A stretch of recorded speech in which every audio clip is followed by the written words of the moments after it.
Genesis chapter 47. Joseph went and told Pharaoh, "My father and brothers with their flocks and herds and everything they own have come from the land of Canaan and are now in Goshen." He chose 5 of his brothers and presented them before Pharaoh. Pharaoh asked the brothers, "What is your occupation?" "Your servants are shepherds," they replied to Pharaoh, "just as our fathers were."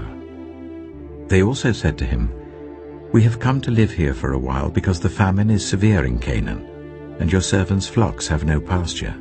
So now please let your servants settle in Goshen." Pharaoh said to Joseph, "Your father and your brothers have come to you, and the land of Egypt is before you. Settle your father and your brothers in the best part of the land. Let them live in Goshen. And if you know of any among them with special ability, put them in charge of my own livestock." Then Joseph brought his father Jacob in and presented him before Pharaoh.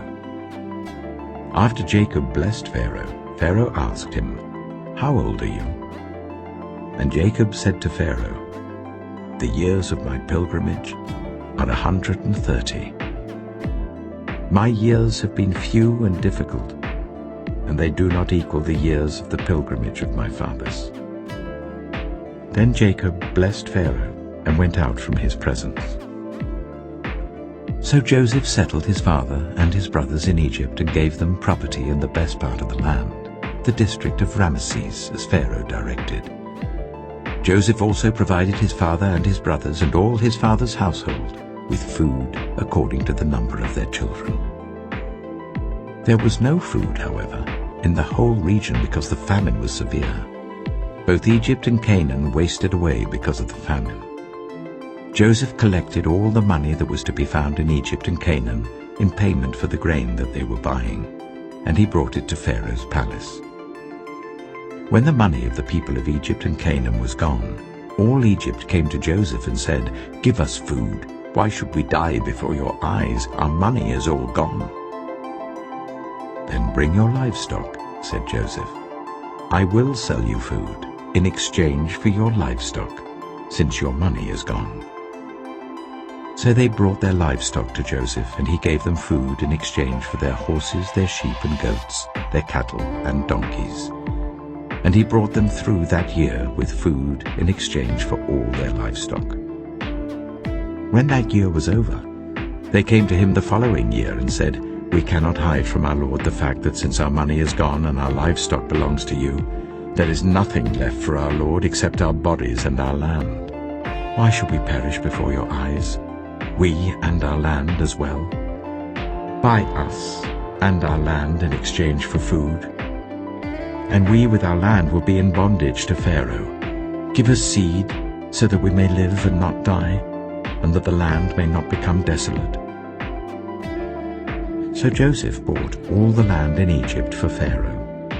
The Egyptians, one and all, sold their fields because the famine was too severe for them. The land became Pharaoh's, and Joseph reduced the people to servitude from one end of Egypt to the other. However, he did not buy the land of the priests, because they received a fixed allowance from Pharaoh, and had food enough from the allowance Pharaoh gave them. That is why they did not sell their land. Joseph said to the people, "Now that I have bought you and your land today for Pharaoh, here is seed for you so you can plant the ground. But when the crop comes in, give 1/5 of it to Pharaoh.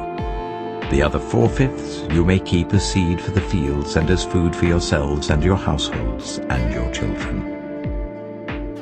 "You have saved our lives," they said. "May we find favor in the eyes of our Lord. We will be in bondage to Pharaoh." So Joseph established it as a law concerning land in Egypt, still in force today, that 1/5 of the produce belongs to Pharaoh. It was only the land of the priests that did not become Pharaoh's. Now the Israelites settled in Egypt in the region of Goshen. They acquired property there and were fruitful and increased greatly in number. Jacob lived in Egypt 17 years, and the years of his life were 147. When the time drew near for Israel to die, he called for his son Joseph and said to him, "If I have found favor in your eyes, put your hand under my thigh and promise that you will show me kindness and faithfulness.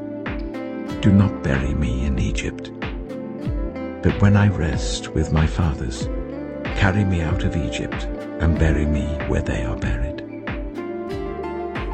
"I will do as you say," he said. "Swear to me," he said. Then Joseph swore to him, and Israel worshipped as he leaned on the top of his staff.